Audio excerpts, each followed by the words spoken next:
faithfully sharing value by exploring great books worldwide. Hi there, this is Sally with the Book Talk. Today I'm going to dive into Thomas Hardy's novel Tess of the D'Urbervilles for you. Oh, back in 1891 London, a new novel grabbed everyone's attention. Some critics called it downright scandalous, but countless ordinary folks cried buckets over it. The author got tons of letters, some ranting and raving, others full of thanks. In just 6 months, it went through 4 print runs, got translated into 5 languages, and spread all across Europe. It became a massive hit in the market. Yep, that novel is Tess of the D'Urbervilles, which we're focusing on today. Written by Thomas Hardy, a famous 19th century British writer, this 400,000-word novel is split into 7 parts, telling the tragic journey of Tess, a country girl. It's subtitled A Pure Woman, showing Hardy's own view of Tess.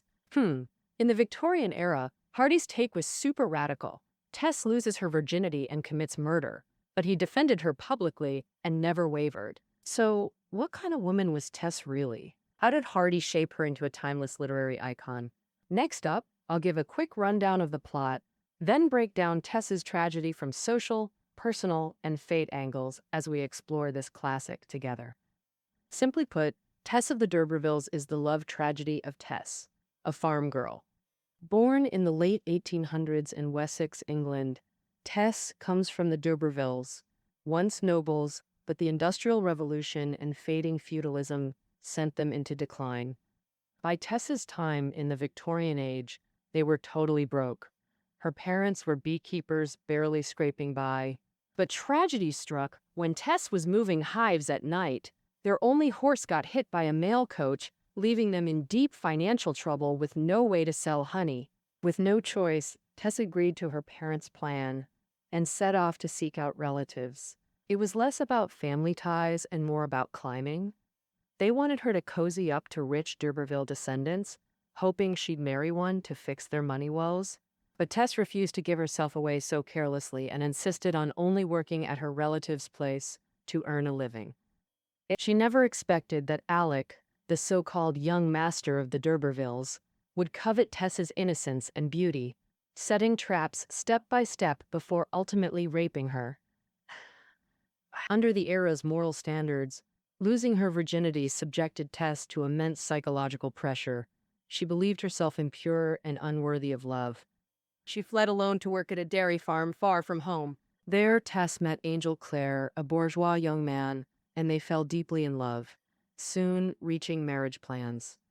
Yet, tormented by her lost virginity, Tess wrestled internally before deciding to confess her past honestly on their wedding night.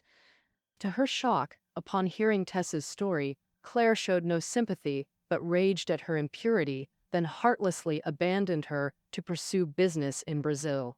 The failed marriage worsened Tess's plight. To avoid gossip, she drifted to a harsh farm, doing grueling labor. But her tragedy wasn't over. Soon after arriving, Tess learned of her father's death.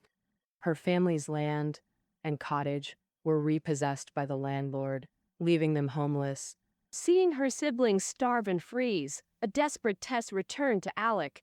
Alec's mistress, Claire, now in Brazil, had an epiphany. Experiencing hardship made him realize Tess's suffering wasn't her fault, so he returned seeking reconciliation. Seeing him again, Tess wept bitterly, knowing it was too late. Consumed by rage, Tess stabbed Alec to death. After fleeing with Claire for days, she was captured by police and sentenced to hang. That's the essence of the novel's plot. While Tess's life ended on the gallows, understanding her tragedy requires examining her era. By the 1860s, Britain's rapid capitalist expansion made it the world's largest trading power and colonial empire. This upheaval challenged traditional subsistence farming, as capital flooded the countryside, consolidating family plots into mechanized capitalist estates. Small landowners lost their land, some became farm laborers, others moved to cities as workers. Tess, born into such a farming family, was relentlessly squeezed by capital. Hardy himself grew up rural. His stonemason father barely scraped by on meager wages. Despite only 6 years of formal schooling due to poverty, Hardy achieved literary greatness. Over 60-plus writing years, he produced 15 novels, 4 short story collections, poetry volumes, and 2 verse plays. So where did Hardy's creative wellspring come from?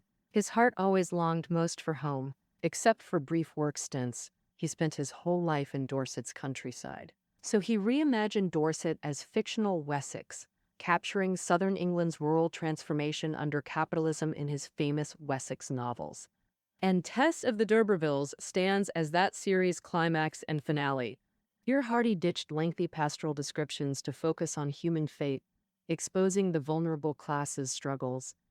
Back to the novel, 3 pivotal turns defined Tess's short life, all turbocharged by capitalism. First, the family horse's death destroyed their sole income source. They'd always relied on beekeeping, but Britain's free trade policies flooded markets with cheap imports, crashing local crop prices. Tess's family depended on retailers to sell goods, then lost their only transport. No horse meant no sales channel, cutting off survival. As the book notes, for families like theirs, this was ruin for the wealthy, just a minor hiccup. Under capitalism's invasion, small farms crumbled. Only capital could solve crises it created, leaving the poor powerless. The scene of the oil wagon killing the old horse showcases Hardy's literary craftsmanship. Speeding? Oh, the galloping oil wagon symbolizes capitalism's rapid rise. It pierces the horse's heart like a dagger, just as capitalism deals a fatal blow to peasant economies. Capitalism's second assault on Tess was cornering farmers. Freshly abandoned by Claire, Tess lost her dairy job and income, sinking to exploited labor on a capitalist farm. It's a machine. Large farms use steam threshers for fast wheat processing. Women untie bundles and pass them to men, who toss wheat into spinning drums. The owner drove workers to overwork nonstop, leaving Tess utterly drained. She felt like a cog in the machine, expendable and replaceable. This exploitation stems from the Industrial Revolution swallowing up traditional farming. After becoming a laborer, Tess faced capitalism's crushing final strike, losing their land. English land ownership had 3 main types: freeholders, copyholders, and leaseholders. Freeholders have complete land ownership. Copyholders have limited rights per court records. Leaseholders, like Tess's family, hold land for 3 generations, then lose it unless renewed with fees. Tess's dad was the final heir, but their meager income couldn't cover renewal, so landlords seized the land. The enclosure movement, spanning centuries, epitomized capital stripping land from small farmers.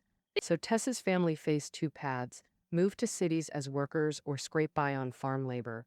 Her siblings were young, her mom frail, so Tess returned to Alec, becoming a bourgeois pawn. Statistics show that after the enclosure movement, large farms controlled by capital took up 70 to 80% of Britain's farmland. Countless small farmers and landowners lost their land, forced to work for capitalists running big farms. But machines kept cutting their job chances. In the last 30 years of the 19th century, farm labor in Britain dropped from 960,000 to 620,000. More and more rural folks started moving to cities or overseas colonies. Through capitalism's 3 oppressions of Tess, Hardy showed traditional rural England's decline, singing an elegy for it. Besides capitalism's economic system strangling Tess, there were the moral views and laws of the time. Christian moral traditions still ruled British society in the 19th century. According to Christians back then, men were the masters of the world, steering society's course. Women, like Eve, were seen as fallen creatures who ate the apple, naturally evil and likely to tempt men into sin. So people built a moral code based on asceticism and male dominance. In this view, men weren't punished for crimes against women because they were always the innocent ones being seduced. To keep men pure, women had to practice restraint and patience, avoiding being temptresses. If they caused their husbands loss through their actions, they had to be punished. By this morality, Tess was a victim played and dumped by men, but Christian ethics labeled her a fallen, impure woman. In the novel, Alec is the perfect example of this religious morality, and Alec's surname D'Urberville was bought by his nouveau rich dad from a down-and-out German family to gain noble prestige. Oh. In Alec's mind, Tess's own wishes didn't matter at all. Women were like playthings. Oh, ironically, after defiling Tess, he used the Adam and Eve story to blame her, saying she tempted him, even calling her a Babylonian witch. This is the great whore from the book of Revelation, mother of all abominations. Then he shockingly transformed into a preaching minister, spreading supreme Christian morality everywhere. He claimed God gave him noble principles and firm faith, but Tess destroyed his will with her dangerous beauty, luring him into depravity. As the arch culprit, Tess should bear all consequences. Alec dumped every ounce of blame on her. He couldn't even comprehend why Tess scorned his advances, oblivious that he was the root of her tragedy. And if Alec embodies pure evil, Claire represents conflicted duality. His complex nature blended bourgeois progressiveness with Christian-influenced misogyny. So Tess was first elevated to heaven by him, then brutally cast back into hell. This blow was a mortal wound to her spirit. As a pastor's son, Claire escaped hypocritical doctrines but absorbed bourgeois liberalism. He aimed to get rich through farming, caring nothing for social status or a woman's background. He not only overlooked Tess's poverty, but praised her poetic beauty. Tess saw his desire transcended vulgar lust. It was soulful longing and spiritual admiration. Thus she believed Claire was entirely noble, upright, kind, hardworking, the anti-Alec. True, but incomplete. Hardy reveals Claire's surface tenderness hid icy, unyielding convictions. Among these convictions, his backward Christian-inspired chastity views. To Claire, female purity was sacred, male purity irrelevant. So, upon marriage, he demanded Tess accept his promiscuous past that very night, yet felt zero empathy for her lost virginity. Even after learning Tess's ordeal, he accused her of deception, declaring, "The woman I love wasn't you." Claire's love for Tess was mostly fantasy. Once he saw the real Tess didn't match his imagination, he instantly became a defender of Christian decay. Oh. So Hardy said Claire had progressive thoughts and good intentions, a typical figure of his era over the last 25 years. But although he tried hard to judge things independently, when faced with the unusual, he unconsciously fell back on childhood teachings, remaining a slave to prejudice and custom. Following Christian decadent morality, another rope binding Tess to the gallows was capitalism's bullying legal system. The most basic principle of law should be fairness, but capitalist law serves the bourgeoisie, only severely punishing those who harm the bourgeois class. For the true victims, it often turns a deaf ear. So, when Tess was raped by Alec, capitalist law didn't show up to protect her. When abandoned by Claire, capitalist law didn't protect her either, but it forcefully appeared when she should escape punishment. At the story's end, to arrest the fragile Tess, the police dispatched a whole squad to surround her. This massive law enforcement contrasted sharply with Tess's tragic fate of being ignored all along. Looking back, can we say Tess's tragedy was all caused by external forces? Actually, Tess had many pure virtues that contributed to this era's tragedy, starting with her chastity views. Christian ideas of male superiority not only affected men like Alec and Claire, but Tess herself was a devout believer in this religious morality. After the misfortune, she loathed and despised herself more than society's judgment, so she silently accepted Claire's abandonment. Because she felt guilty after being assaulted by Alec, Tess encountered a man painting religious doctrines on a wall with red paint during her escape. That man wrote stroke by stroke, "The punishment for your sin is watching you." This phrase comes from the Bible, 2 Peter. Tess had memorized it thoroughly as a child. And at this moment, seeing these words, she felt each character was accusing her of sin. That paint-covered man acted like an unfamiliar judge, just waiting for her to kneel and confess every ugly deed from start to finish. Though Tess fled her hometown, she couldn't escape the deep fear and guilt at its root. Before Claire, she remained insecure and hesitant, constantly telling herself she wasn't worthy, not just in status, but because her lost purity stained his innocent soul. Before Claire even learned the truth and judged her, she'd already labeled herself an impure woman. Facing Claire's insults, she fully accepted his criticism and even offered to leave to grant him freedom. Beyond outdated chastity views, Tess's tragedy also stemmed from her own pure character traits, like her refusal to exploit her violation by demanding marriage or money from Alec. Even when others saw it as natural, she insisted on total honesty with Claire. She'd rather face abandonment than deceive. Hardy believed Tess never desired corruption. Her nature wasn't frivolous. She fell only because her small strength couldn't combat Alec's evil. But unlike typical Victorian moralizing about poor girls' fates, Hardy created something new. In his writing, Tess couldn't shake traditional morality's chains, yet never stopped struggling. Initially, her rebellion was just mental questioning of reality.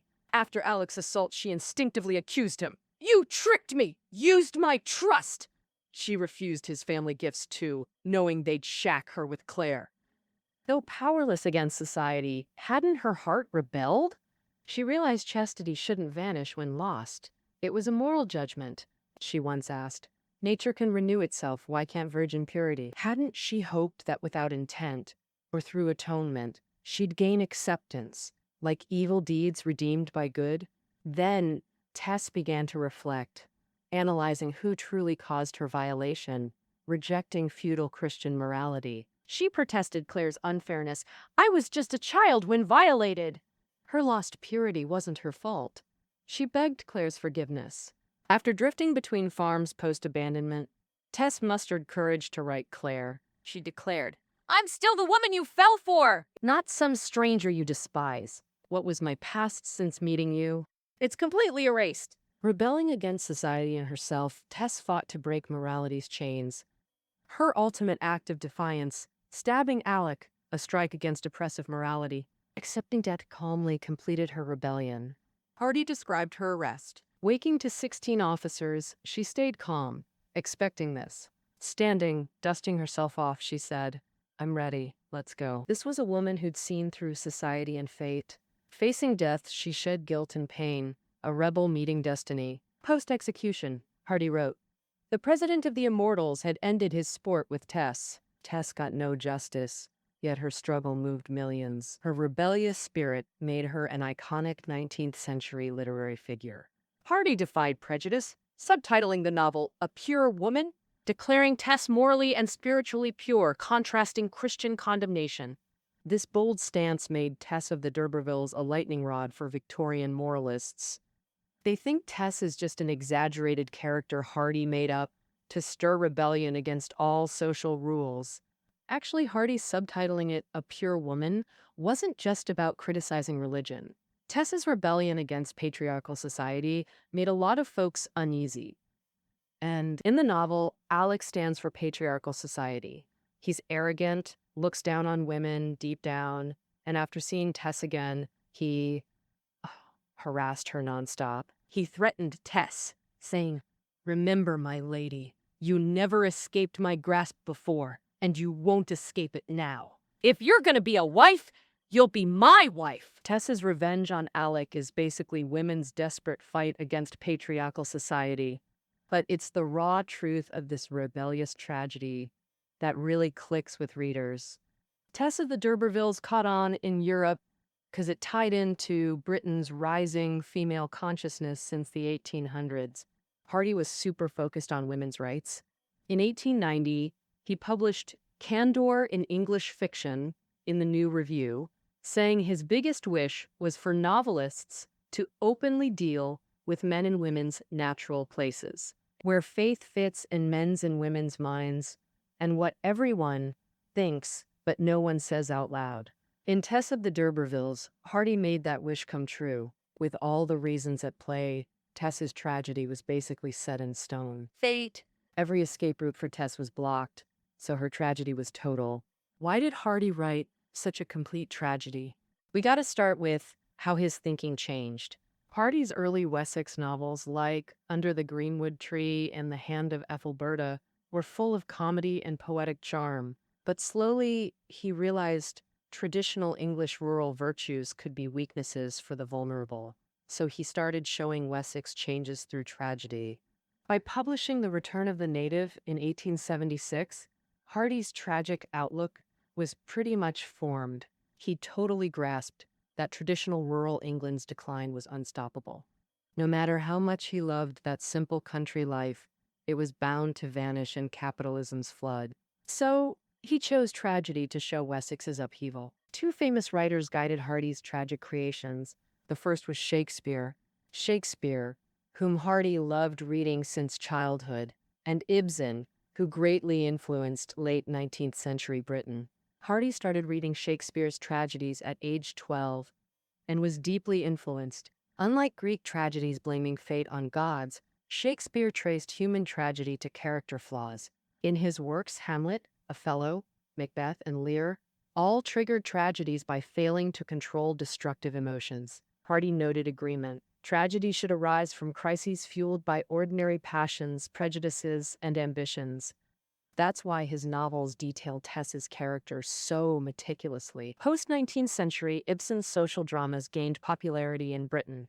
He rooted tragedy in social systems, economics, and ethics. This made Hardy realize society's impact on individual fate. So he broadened his focus, anchoring Tess's tragedy to a specific era and class. Of course, Hardy's tragic vision wasn't just imitation. His real achievement, moving beyond predecessors who used tragedy only to showcase noble suffering, he sought solutions. What solution did he propose? Integrating contemporary evolutionary theory and utilitarianism. He argued biological laws, like pursuing pleasure or avoiding pain and survival of the fittest, govern human society too. Wessex's rural collapse and Tess's family decline exemplify this law. Hardy also believed morality must evolve. Tess's pain stemmed from feudal misconceptions causing guilt. She violated moral evolution by judging herself through outdated customs, forging mental shackles. So what path did Hardy offer Tess? He argued capitalist societies must discard rotten chastity ethics and follow utilitarian principles of seeking pleasure or avoiding pain. He said that the tendency to seek joy is irresistible, universal, and spontaneous. It permeates all life from lowest to highest. Every creature seeks happiness, and humans should embrace this force like tides moving seaweed. Judged this way, Tess had no reason for self-blame or despair. Where there's life, there's hope. Holding faith is commendable. She deserved the humanitarian right to pursue new life and happiness. Though Hardy's moral solution offered no real escape route, he broke from Dickens' humanitarian fantasies. Unlike A Tale of Two Cities class reconciliation, he urged confronting contradictions honestly. Thus, Hardy was a thorough realist. He noted tragedy arises from conflicts with cosmic forces or human systems, marking his unique acuity. Through Wessex's transformation, he revealed common people's tragedies, showing society's inevitable evolution via ordinary lives. Though Tess's tragedy belongs to Victorian England, prejudice still subjects women to injustice today. Discussions on women's status remain urgent. In this sense, Hardy isn't just Woolf's greatest tragic writer. His enduring insights cement his classics globally. All right, that wraps up our take on Tess of the D'Urbervilles. Check the show notes below and see you next time.